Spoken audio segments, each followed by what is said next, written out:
Hello dear students, कैसे हैं आप सब लोग।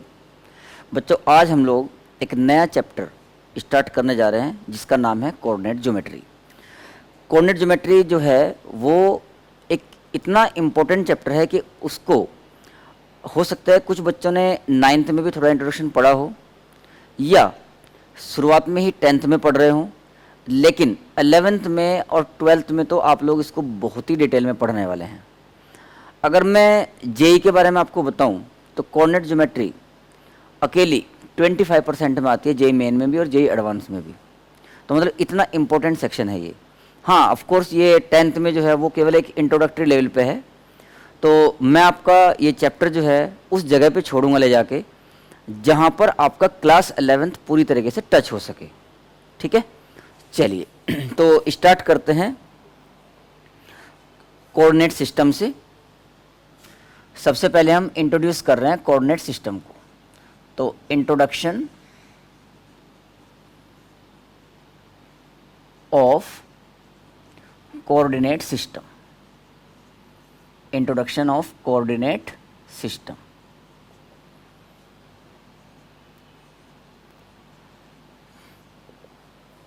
देखो, हमें नंबर लाइन के बारे में आइडिया है। नंबर लाइन जिसका मिड पॉइंट हम 0 मानते थे, उसके राइट में पॉजिटिव और लेफ्ट में नेगेटिव। तो हम यहाँ पर क्या करेंगे, दो नंबर लाइन को एक दूसरे के परपेंडिकुलर खड़ा कर देंगे। ऐसा दो नंबर लाइंस को एक दूसरे के परपेंडिकुलर रख देंगे। जहाँ पर ये दोनों नंबर लाइंस यानी कि दोनों परपेंडिकुलर लाइंस एक दूसरे को इंटरसेक्ट कर रही हैं, इस पॉइंट को हम ओ से रिप्रेजेंट करते हैं और इसको बोलते हैं ओरिजिन। ओरिजिन, ठीक है। जो ओ के राइट साइड में है, ये आपको पता है पॉजिटिव साइड होती थी, अभी इसका नाम चेंज होके हो जाएगा एक्स एक्सिस। मतलब ये ओ के यानी कि ओरिजिन के राइट साइड में जो पोर्शन है वो एक्स एक्सिस की पॉजिटिव डायरेक्शन है। ये जो है इसका नाम हो जाएगा वाई एक्सिस, और चूंकि ये नंबर लाइन को हमने ऐसे परपेंडिकुलर किया तो ये वाई एक्सिस की पॉजिटिव डायरेक्शन है। इसको हम एक्स से रिप्रेजेंट करते हैं। इधर की तरफ हम लिखेंगे एक्स डैश। एक्स डैश का मतलब ये एक्स एक्सिस की निगेटिव डायरेक्शन है, और ये जो है वाई डैश से हम इसको रिप्रेजेंट करते हैं, मतलब ये वाई एक्सिस की निगेटिव डायरेक्शन है। ओके, यहाँ तक। अब बात आती है कि इसमें मेजरमेंट कैसे किया जाता है। अब एक बात देखो आप यहाँ पर, इससे ओरिजिन से, ये ओरिजिन जो है ये इस वाली नंबर लाइन है कि एक्स एक्सिस का भी 0 है और वाई एक्सिस का भी 0 है, तो इसके कोऑर्डिनेट होते हैं 0,0, 0,0। अब अगर हम यहाँ से चलना शुरू करें और हम इधर की तरफ चल रहे हैं तो इधर की तरफ प्लस चलेंगे, और ऊपर की तरफ चलेंगे तो भी प्लस चलेंगे। यानी कि ये जो है यहाँ पर अगर हमें पहुँचना है तो दोनों एक्स वैल्यू भी और वाई वैल्यू भी पॉजिटिव होनी चाहिए। लेकिन उसके पहले एक बात समझो, ये जो पूरा प्लेन है, एक तरीके से जो बोर्ड है आपके सामने, ये पूरा एक प्लेन कंसीडर करो आप। जब हमने इन दोनों लाइंस को एक दूसरे के परपेंडिकुलर खड़ा किया तो जो ये पूरा बोर्ड है, इस बोर्ड को एक प्लेन की तरह ट्रीट करो, और ये दोनों जो एक दूसरे के परपेंडिकुलर लाइंस हैं इस पूरे प्लेन को 4 पार्ट्स में डिवाइड करती हैं। हर पार्ट को हम क्वाड्रेंट बोलते हैं। तो यानी कि इन दोनों लाइंस ने इस पूरे प्लेन को 4 पार्ट्स में डिवाइड किया। ये एक फर्स्ट, ये सेकंड, ये थर्ड और ये फोर्थ। ये टोटल 4 क्वाड्रेंट्स हैं। ठीक है, इनको बोलते हैं क्वाड्रेंट्स। फर्स्ट क्वाड्रेंट में चूंकि यहाँ पर एक्स एक्सिस पे पॉजिटिव चलेंगे, वाई पे पॉजिटिव चलेंगे, तो ये प्लस प्लस होता है। इधर माइनस प्लस,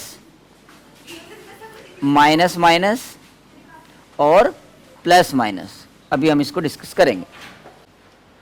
तो दोनों जो नंबर लाइंस हैं जो एक दूसरे के परपेंडिकुलर हैं वो इस पूरे प्लेन को 4 पार्ट्स में डिवाइड करती हैं, और हर पार्ट को क्वाड्रेंट बोला जाता है। यानी कि दो नंबर लाइंस ने पूरे प्लेन को जिन 4 पार्ट्स में डिवाइड किया, उन चारों पार्ट्स को हम क्या बोलते हैं, क्वाड्रेंट्स। तो टोटल 4 क्वाड्रेंट्स हो गए। इसमें फर्स्ट क्वाड्रेंट में आप देखोगे कि हम एक्स एक्सिस की पॉजिटिव डायरेक्शन को लेते हैं और वाई की भी पॉजिटिव डायरेक्शन को लेते हैं, इसलिए इसमें कोई भी पॉइंट अगर लिया जाएगा तो वो प्लस प्लस होगा।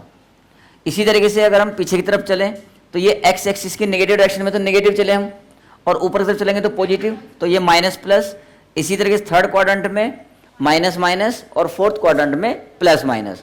तो ये चीज़ें आप लोग 9th क्लास में भी सब लोग सीख चुके हैं कि अगर आपको कोई पॉइंट दिया जाए तो उस पॉइंट को कोऑर्डिनेट प्लेन में किस तरीके से लोकेट किया जाता है। ठीक है ना, सीखे है ना सब लोग 9th में।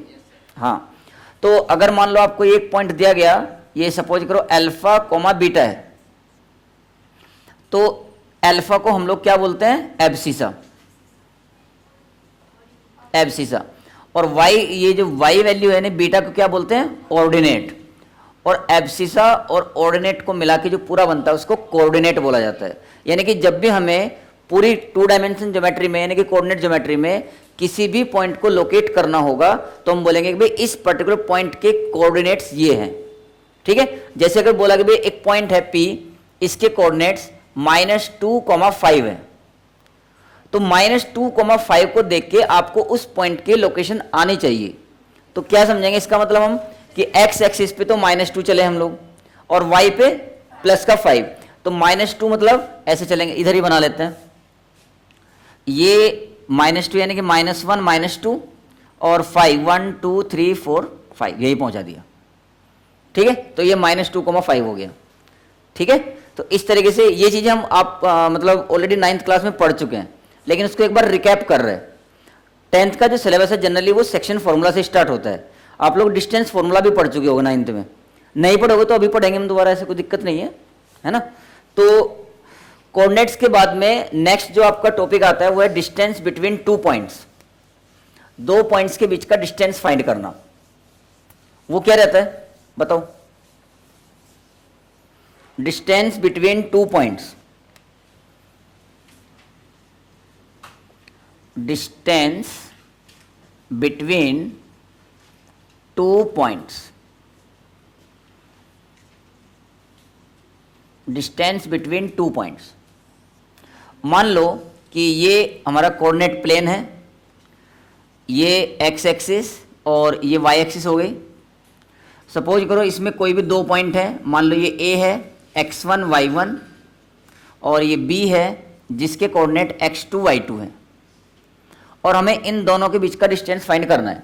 ये ओरिजिन है, तो हमने क्या किया, a से परपेंडिकुलर ड्रॉप कर लिया x एक्सिस पे और b से भी परपेंडिकुलर ड्रॉप किया। सपोज करो ये m पॉइंट है और ये n है। अब ये जो OM डिस्टेंस है ये कितना होगा, x2, और MB कितना होगा, y2। जो ON है वो कितना होगा, x1, और AN कितना होगा, y1। यहां तक ओके सब लोग।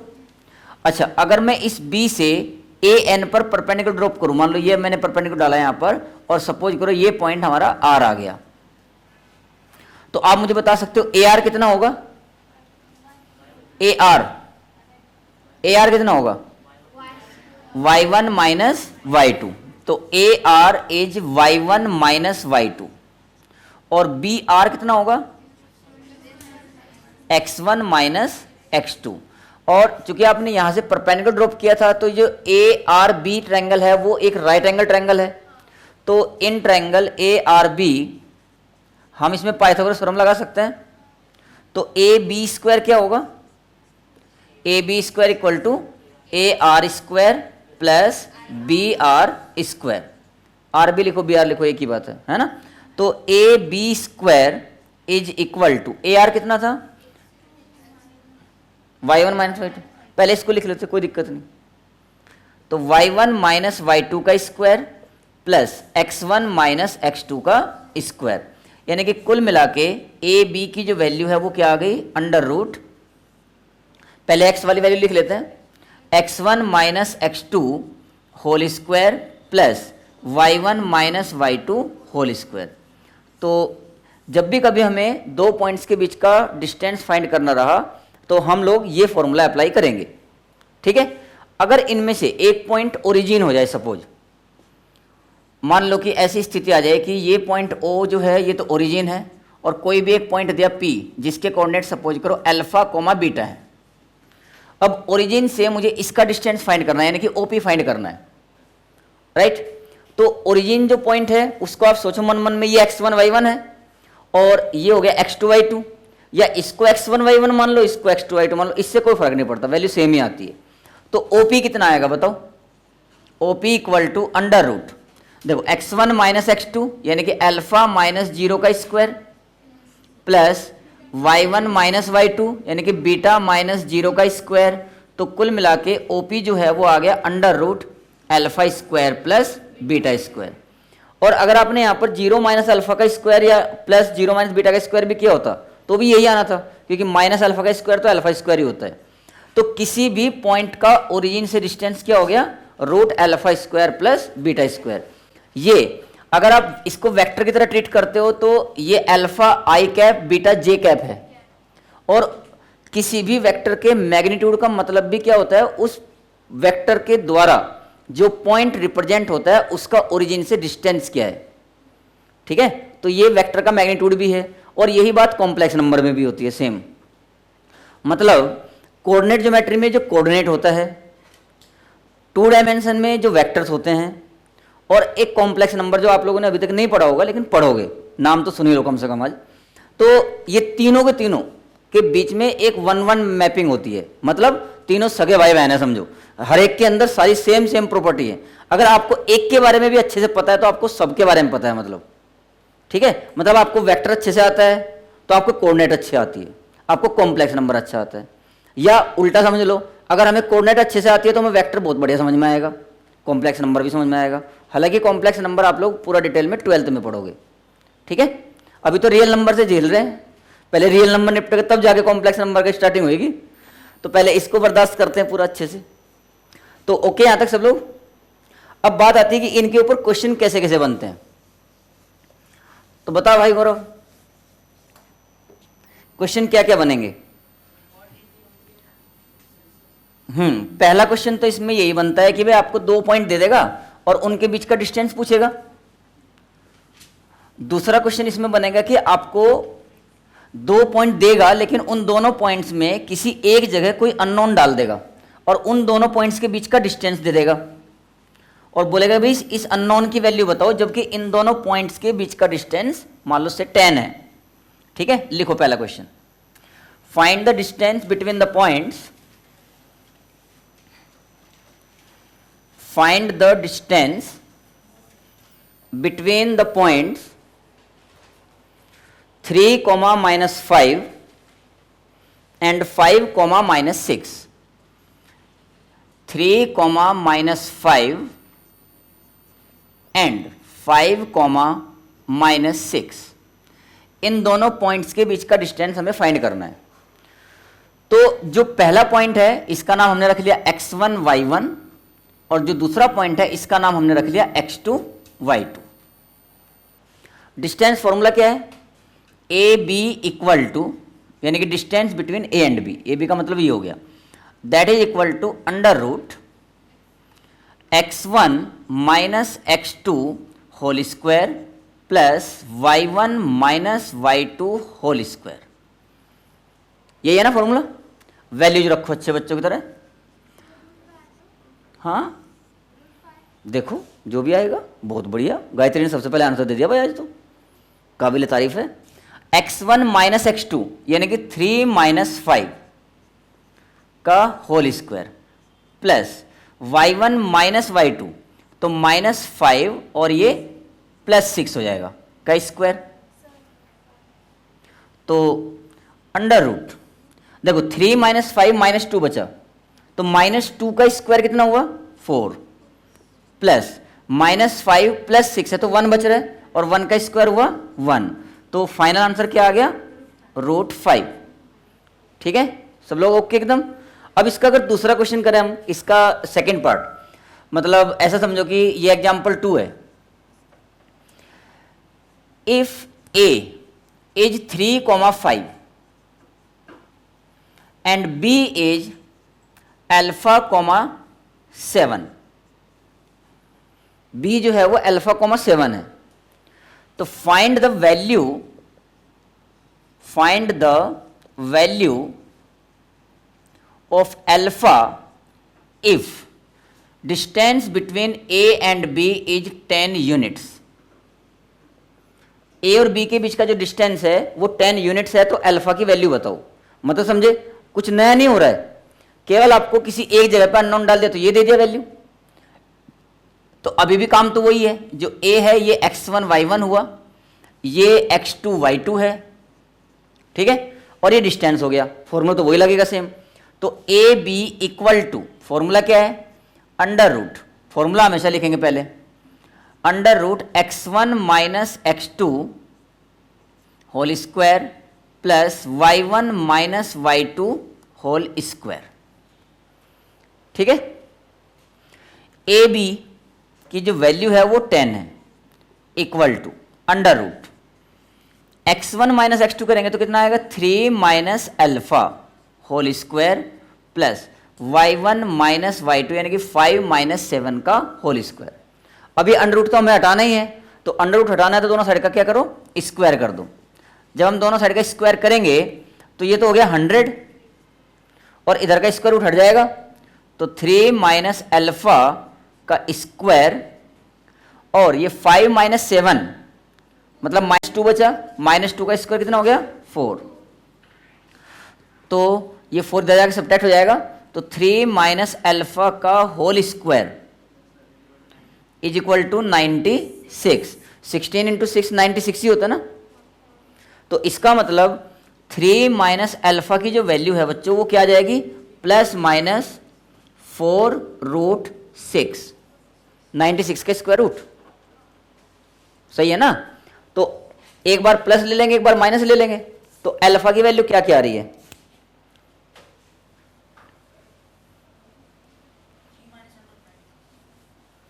रूट 96 को लिख सकते ना, 4 रूट 6।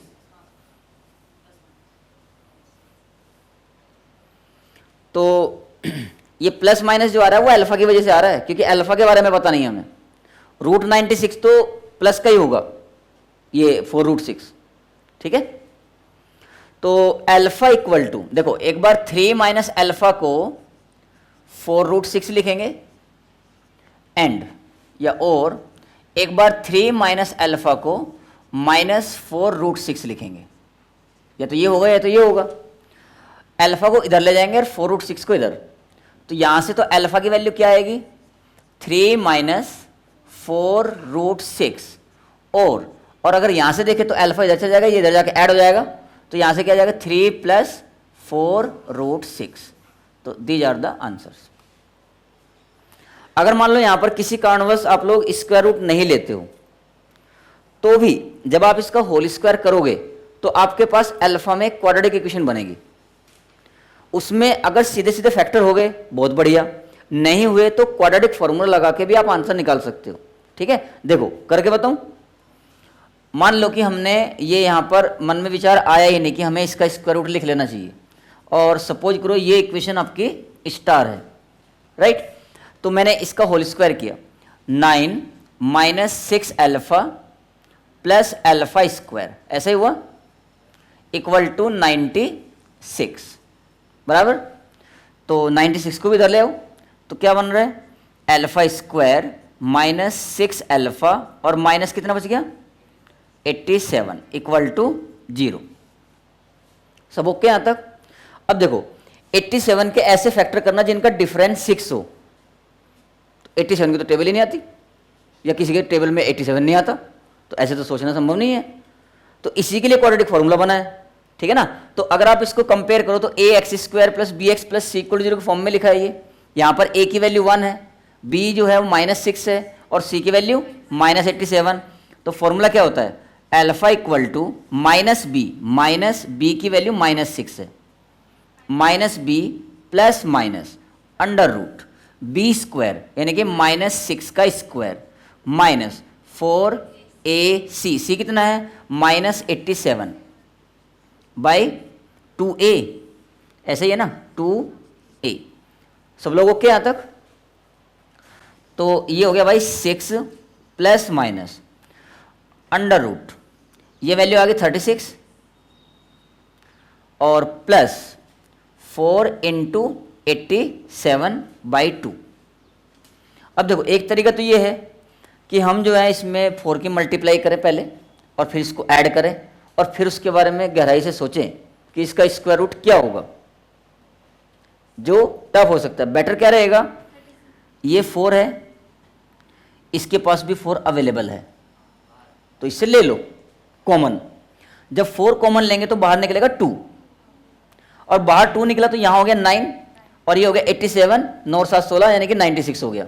तो कुल मिला के ये आ गया 6 प्लस माइनस 2 रूट 96 अपॉन 2।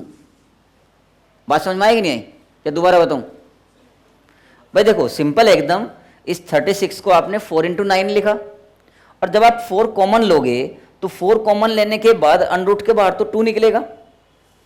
जब 2 बाहर आ गया तो यहां तो 9 बच रहा था, और ये 87 है तो 96 हो गया। ठीक है ना? लेकिन इतनी आसानी से आप लोग इसमें मल्टीप्लाई करके ऐड करके नहीं पहुंच पाते थे, फिर वो टाइम लगता।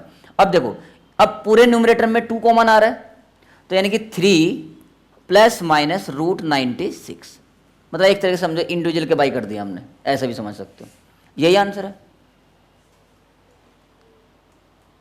नहीं समझे? कुछ कंफ्यूजन है? ओके। लेकिन बात यह है कि इन दोनों में आपको ये तो समझ में आ गया होगा कि यही अप्रोच ज़्यादा आसान है। मतलब यहीं का यहीं अगर आप स्क्वायर रूट ले लोगे तो जल्दी आंसर पे पहुंच जाते। क्वाड्रेटिक बनाना और उसके बाद में क्वाड्रेटिक से वैसे भी जूझ रहे, फिर से ज़बरदस्ती क्वाड्रेटिक बना रहे, तो मतलब चॉइस आपकी है, आंसर तो दोनों से भी आएगा। तो ये इसका सेकंड क्वेश्चन हो गया। ठीक है, अब इसमें थोड़ा सा ट्विस्ट और करते हैं। लिखो एक क्वेश्चन और। इफ द डिस्टेंस, ये मिटा दो ना, ठीक है। If the distance, if the distance between the points, if the distance between the points a जो है उसके कोऑर्डिनेट है alpha comma 3, a alpha comma 3 and b 5 comma alpha is से 6 unit. If the distance between A and B is 6 units, then find alpha। अब इस question में क्या हुआ, दो जगह नॉन डाल दिया, लेकिन उससे कोई फर्क थोड़ी पड़ रहा है भाई, तरीका तो सेम ही रहने वाला है ना। तो करो, चलो मुझसे पहले आंसर निकालो। ये x1 है, ये y1 है, ये x2 है और ये y2 है, और AB जो है हमें 6 गिवन है, तो AB इक्वल टू 6। AB का फॉर्मूला क्या हो गया, under root x1 minus x2 का square plus y1 minus y2 का स्क्वायर इज इक्वल टू 6। दोनों साइड का स्क्वायर कर देंगे और वैल्यू रख देंगे। x1 जो है वो अल्फा है, तो अल्फा माइनस 5 का स्क्वायर प्लस 3 माइनस अल्फा का square is equal to 36। Square किया दोनों साइड का वैल्यू रख के। तो अभी ये दोनों सेम तो है नहीं, इसलिए होल स्क्वायर करके सोल्व करना पड़ेगा। तो इसकी वैल्यू क्या आएगी, alpha square minus 10 alpha plus 25, और इसकी वैल्यू क्या आएगी 9 minus 6 alpha plus alpha square equal to 36। Same प्रजाति के प्राणी इकट्ठे कर दो, दो तो अल्फा स्क्वायर हैं तो 2 अल्फा स्क्वायर हो गया, माइनस 10 अल्फा और माइनस 6 अल्फा माइनस 16 अल्फा, और 25 और 9 34, और ये 36 को उठा के इधर ले आओ तो माइनस 36 इक्वल टू 0। ओके, तो 2 alpha square minus 16 alpha minus 2 equal to 0। 2 से डिवाइड कर दो तो alpha square minus 8 alpha minus 1 equal to 0। अब इसके फैक्टर तो होंगे नहीं, 1 कैसे फैक्टर कैसे करें जिनका डिफरेंस 8 हो, तो मतलब यहां भी आपको क्वाड्रेटिक फॉर्मूला लगाना पड़ेगा। तो लगाओ इसमें क्वाड्रेटिक फॉर्मूला। यहां तक सब लोगों क्या है ना, देख लो कैलकुलेशन यहां तक सही है कि नहीं। अगर किसी का कुछ डिफरेंट आ रहा तो बता दो।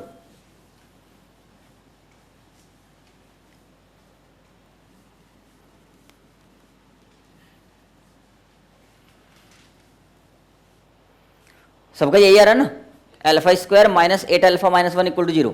तो यहां पर ए की वैल्यू 1 है, बी माइनस 8 है और सी जो है वो माइनस 1 है। तो फॉर्मूला लगाओ, alpha equal to minus B, तो minus of minus 8, minus B फॉर्मूले में होता है, plus minus under root B square minus 4 A और सी की value -1, B square -4ac upon क्या 2a, ए की वैल्यू 1 है। सब लोग ओके एकदम? गायत्री समझ में आ रहा है? अच्छा, तो 8 प्लस माइनस अंडर रूट, ये हो गया 64 और प्लस 4 बाई 2, 68 हो गया। 68 मतलब कितना? 4 इंटू 17, 4 का स्क्वायर रूट हो जाएगा 2, तो 2√17 लिख सकते हैं इसको। तो 8 प्लस माइनस 68 को लिख रहा √68 को 2√17 बाई 2, 2 कॉमन लेकर कैंसिल हो गया, या इंडिविजुअल के बाई कर दो, तो क्या आ गया आंसर? 4 plus minus √17। ठीक है, तो ये दोनों तीनों भी एग्जाम्पल ऐसे हो गए कि जरूरी थोड़ी कि हर बार जो अननोन आपसे पूछेगा उसकी वैल्यू इंटीजर में ही आए। भाई हमें अक्सर जनरली देखने की ऐसा हैबिट बन रहता है ना कि इंटीजर में दिखना चाहिए 2, 3 टाइप का, तो ऑप्शन में तो ऐसे भी आते ही है ना। तो हैबिट रहनी चाहिए कि किसी भी प्रकार का क्वेश्चन आए हम उसको कर सके, देख के नहीं डरना, मतलब तरीका सबका सेम ही रहता है। तो नंबर तो अपने फैमिलियर हैं पूरे। अब तीसरे क्वेश्चन की तरफ चलते हैं। अभी तक हमें क्या था, 2 पॉइंट्स गिवन थे और उन 2 पॉइंट्स में या तो हमें उनके बीच का डिस्टेंस पता करना था, या हमें उनके बीच का डिस्टेंस गिवन था और हमें किसी अननोन की वैल्यू फाइंड करनी थी। अब हमें 3 पॉइंट्स गिवन होंगे, उन 3 पॉइंट्स को लेकर अगर ट्रायंगल बन रहा होगा तो हमें यह बताना है कि उस ट्रायंगल की नेचर क्या है, और अगर ट्रायंगल नहीं बन रहा होगा तो ये देखना है कि क्या वो तीनों पॉइंट्स कोलिनियर हैं। कोलिनियर कैसे चेक करेंगे? जब आपको 3 पॉइंट्स दिए जाएं तो आप उन तीनों के बीच का पेयर वाइज डिस्टेंस फाइंड करो। मान लो आपने उन पॉइंट्स के नाम रख लिए ए बी सी, 3 पॉइंट जो गिवन है, आप अच्छे बच्चों की तरह ए बी फाइंड करो, बी सी फाइंड करो और ए सी फाइंड करो। जब आप तीनों लेंथ फाइंड कर लोगे तो अगर कोई सी भी 2 लेंथ का सम तीसरे के बराबर आ रहा होगा तो समझ लेना कि वो ट्रायंगल नहीं बना रहे हैं, दे आर कोलिनियर। ठीक है, चलो अब ऐसा ही एक एग्जांपल लेंगे। हेडिंग डाल लो, nature of figures formed by 3 or more points. Nature of figures formed by 3 or more points.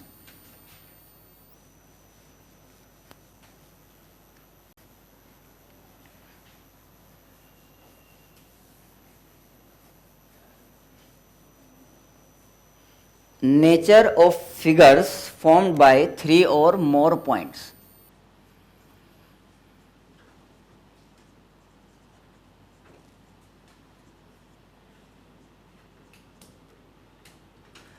तो इसमें थ्योरी में तो ऐसे कुछ नहीं है, खाली डायरेक्ट क्वेश्चन से समझ में आएगा, क्योंकि ट्रायंगल जो बनेगा अगर 3 पॉइंट दे रखे हैं तो उसकी साइड्स की लेंथ को देख के आपको पता चले जाता है कि ट्रायंगल जो है वो स्केलन है कि आइसोसेलेस है कि इक्विलैटरल है। ठीक है ना, तो एग्जाम्पल ले लेते हैं सीधा सीधा।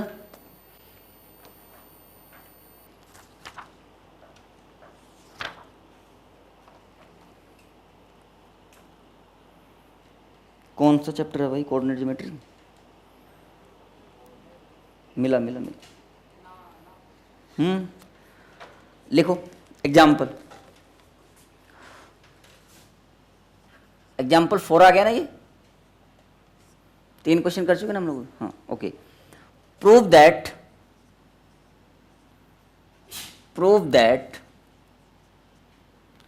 The points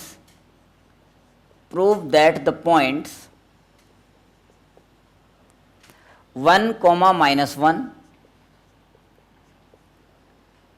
-1/2, 1/2 and 1, 2 are the vertices of an isosceles triangle. Are the vertices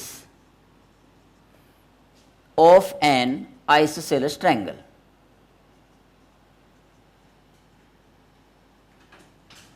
objective में ऐसे ही देगा, 3 पॉइंट दे के बोलता है ट्रायंगल के नेचर बताओ, तो ऑप्शन दे देते हैं, है ना। बस इतना ही अंतर रहता है। तो अब क्या करो, इसमें आपको 3 पॉइंट्स गिवन है तो आप अच्छे बच्चों की तरह इनके नाम रख लो। ए जो है वो 1 कोमा -1 है, बी हमने मान लिया -1/2 कोमा 1/2, और सी ले लिया 1,2।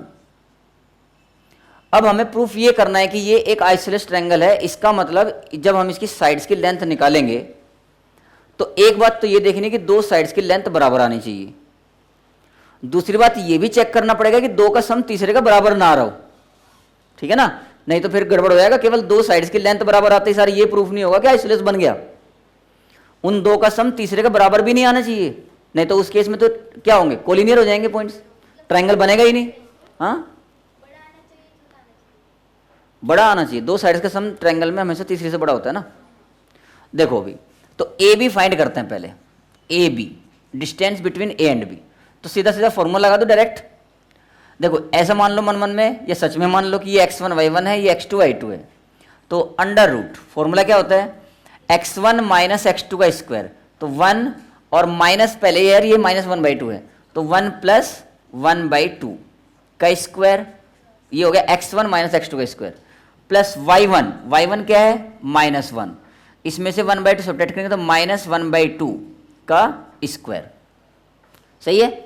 ये 3/2 हुआ, 3/2 का स्क्वायर कितना हुआ 9/4, और ये -3/2 हुआ, लेकिन इसका स्क्वायर भी 9/4 ही हुआ, तो 9/4 मतलब 18/4, 18/4 मतलब 9/2, 9/2 मतलब 3/√2, क्योंकि 9 का तो स्क्वायर रूट 3 हो जाएगा और 2 का √2 रहेगा, तो ए बी की जो लेंथ है वो 3/√2 आ गई।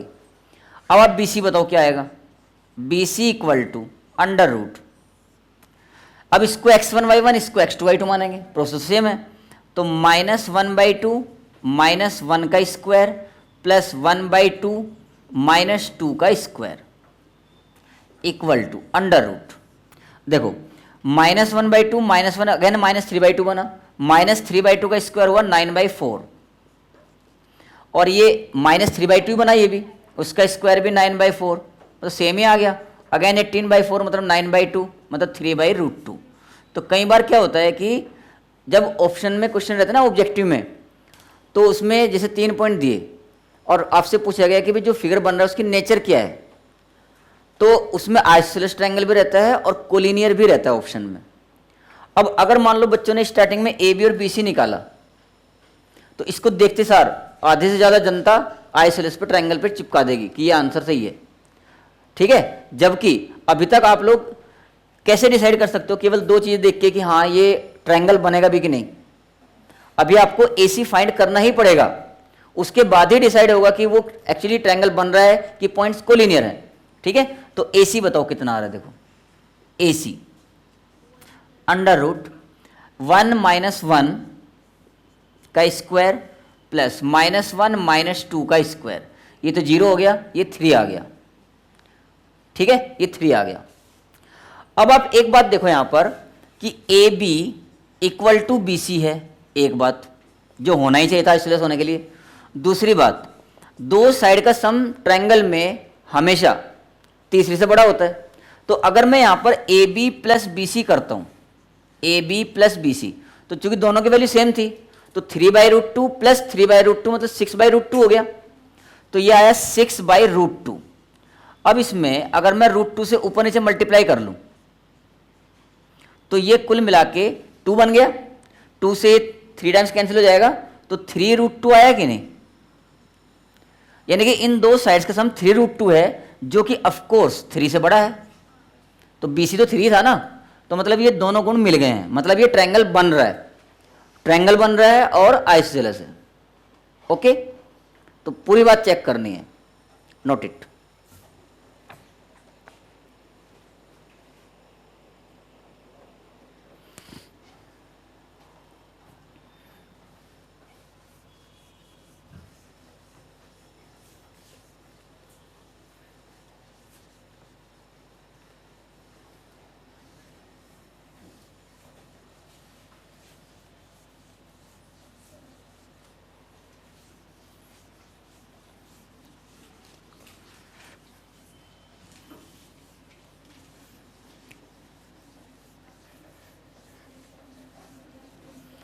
चलो एक क्वेश्चन करके दिखाओ ऐसे 3 पॉइंट्स वाला।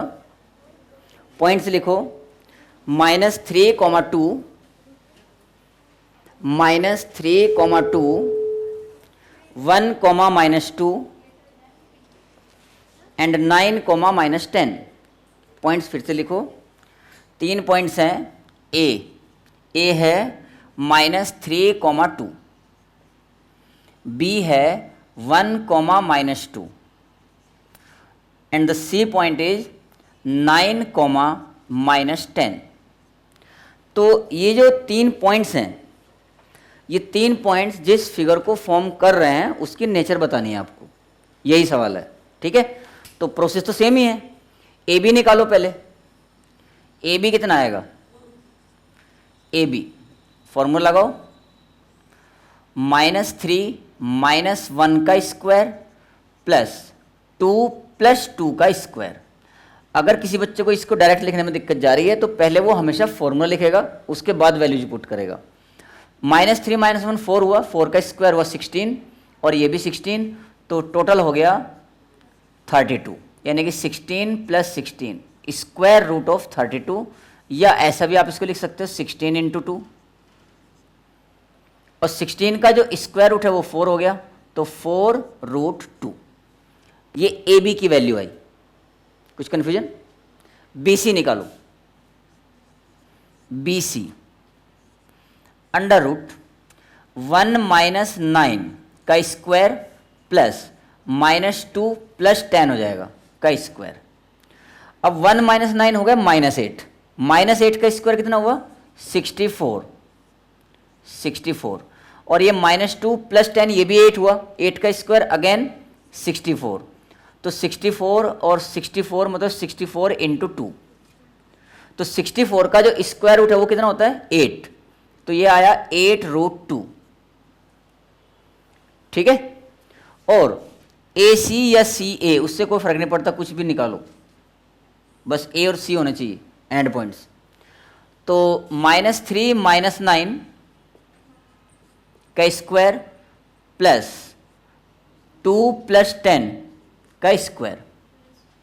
ठीक है, 12 हो गया, यानी कि 144 + 144 मतलब 144 × 2, 144 का स्क्वायर रूट 12, तो 12√2। ठीक है, तो क्या लग रहा है, क्या बन रहा है?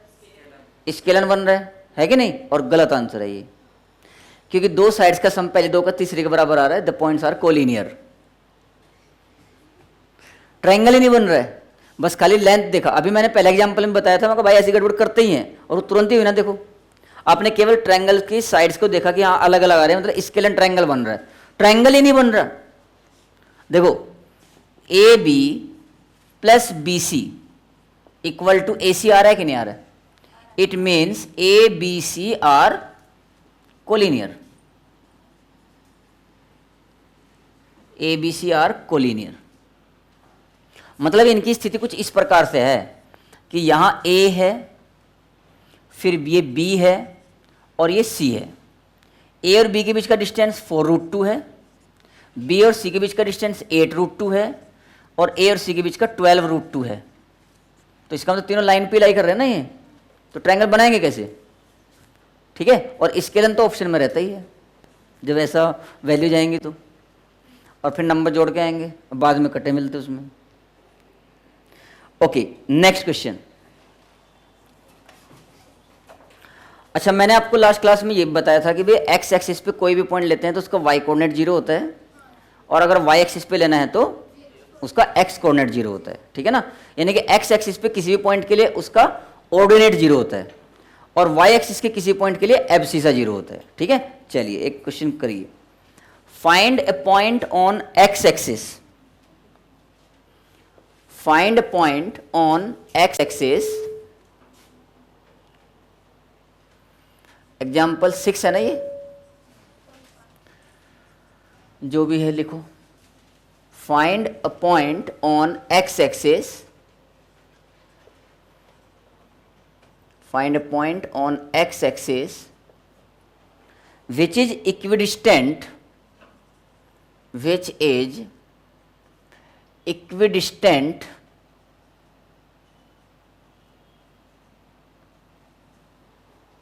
from the points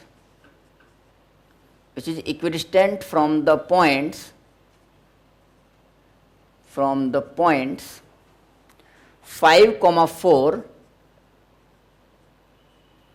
and -2, 3. 5, 4 and -2, 3. मतलब क्वेश्चन ये है कि एक्स एक्सिस पर उस पॉइंट के कोऑर्डिनेट बताओ जो कि इन दोनों गिवन पॉइंट से इक्वल डिस्टेंस पे है। बताओ कैसे करेंगे इस क्वेश्चन को? नंबर लाइन बनाएंगे। नंबर लाइन पे 5, 4 को कैसे बनाओगे?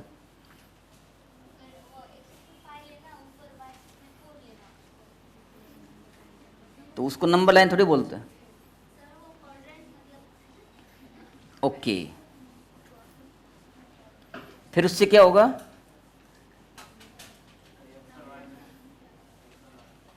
अगर मान लो हमने ये पॉइंट दोनों लोकेट भी कर लिए तो हम उससे फिर कैसे डिसाइड करेंगे कि एक्स एक्सिस पे से कौन सा पॉइंट है जो इन दोनों पॉइंट से इक्वल डिस्टेंस पे है?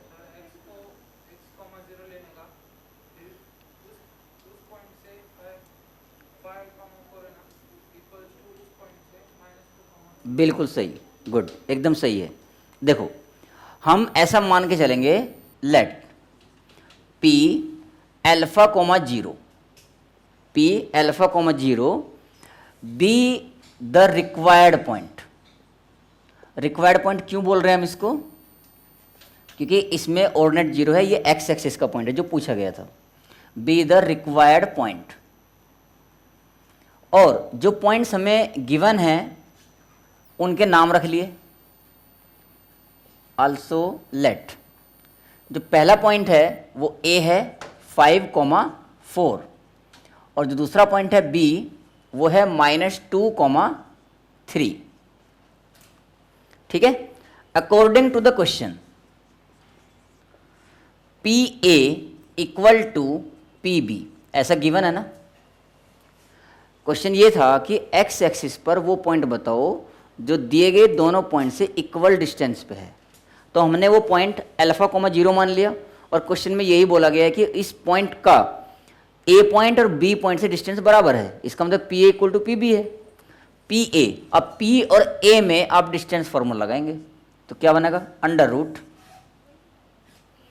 अल्फा -5 का स्क्वायर प्लस 0 -4 का स्क्वायर।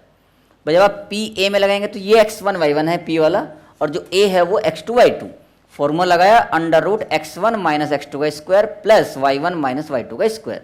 अब पीबी में बताओ क्या आएगा? पीबी में अल्फा 0 और -2, 3, तो क्या आएगा?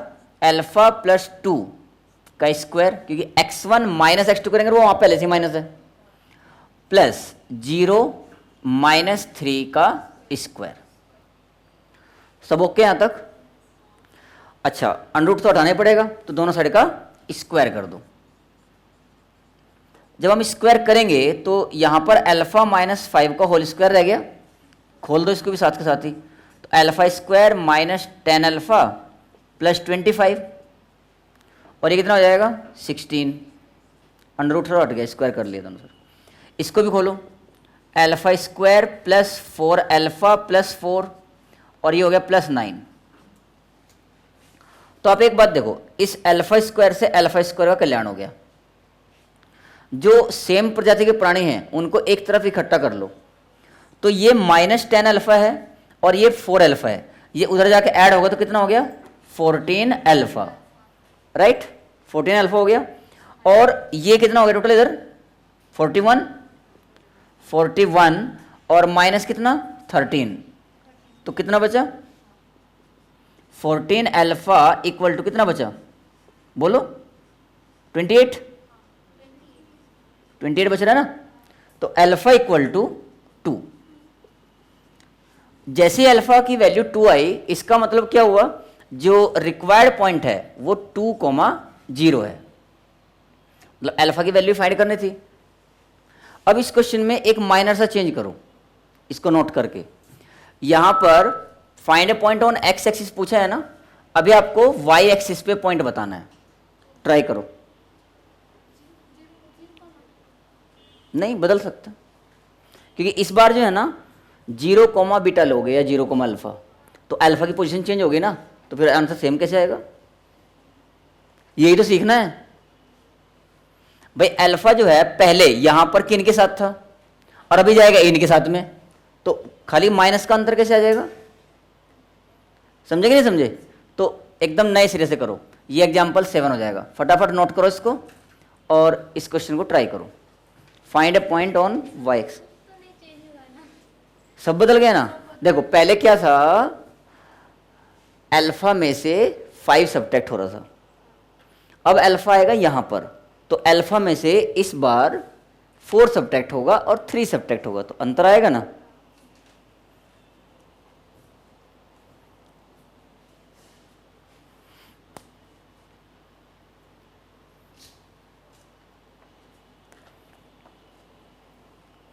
मॉड्यूल में पेज नंबर 96 और 97 पर टोटल 13 क्वेश्चंस हैं।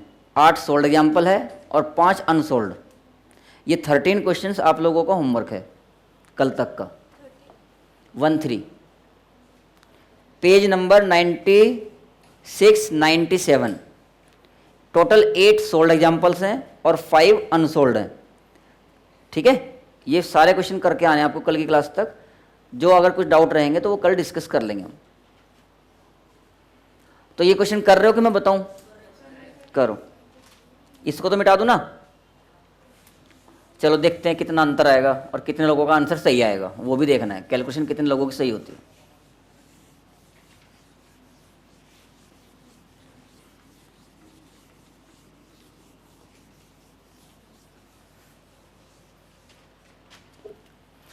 इस बार हम ऐसा एज्यूम करेंगे, let P 0 comma alpha be the required point, और ए और बी हमें गिवन ही है।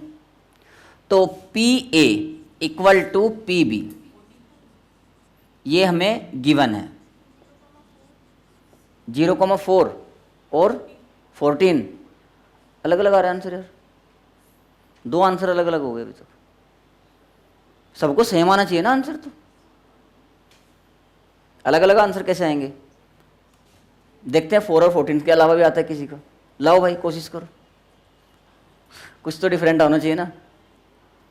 सब बच्चों ने अलग अलग स्कूल में सीखा है कैलकुलेशन करना, तो कुछ तो अपने स्कूल की मान मर्यादा रखनी पड़ेगी ना। तो अलग अलग आ जाए आंसर, कोई दिक्कत नहीं, लगे रहो, पर आंसर कॉमन होना चाहिए। चलो PA क्या हुआ? PA अंडर रूट 0 - 5 का स्क्वायर यानी कि 25 होएगा, plus alpha -4 whole square equal to PB। PB क्या होगा? 0 माइनस प्लस 2 हो जाएगा तो 4 आ जाएगा, और अल्फा -3 का स्क्वायर। अच्छे बच्चों की तरह दोनों साइड का स्क्वायर कर दो। अब स्क्वायर करने का मतलब ये हो गया, मैं तो इसको हटा रहा हूं डायरेक्ट, तुम लोगों मत हटाना है, एक लाल एक्स्ट्रा लिखना है। स्क्वायर कर दिया, स्क्वायर करने के बाद अंडर रूट हट गया। अब देखो ये तो 25 ऐसे कैसे ही, प्लस ये हो गया अल्फा स्क्वायर -8 अल्फा प्लस 16, और ये 4 plus alpha square -6 alpha plus 9। तो अल्फा स्क्वायर से अल्फा स्क्वायर का कल्याण हो गया। ये जो -8 अल्फा है ये उधर चले जाएगा, तो 2 अल्फा बचेगा केवल। 25 और 3 28, अल्फा की वैल्यू आ गई है 14। तो जिसका भी ये आंसर था वो सही है। मतलब रिक्वायर्ड पॉइंट जो है वो 0,14 है, 4 नहीं। कुछ दिक्कत है किसी जगह? ओके एकदम। तो बस आज की क्लास में इतना ही सीखेंगे। होमवर्क जो आपको दिया है वो कल तक पक्का कर लेना।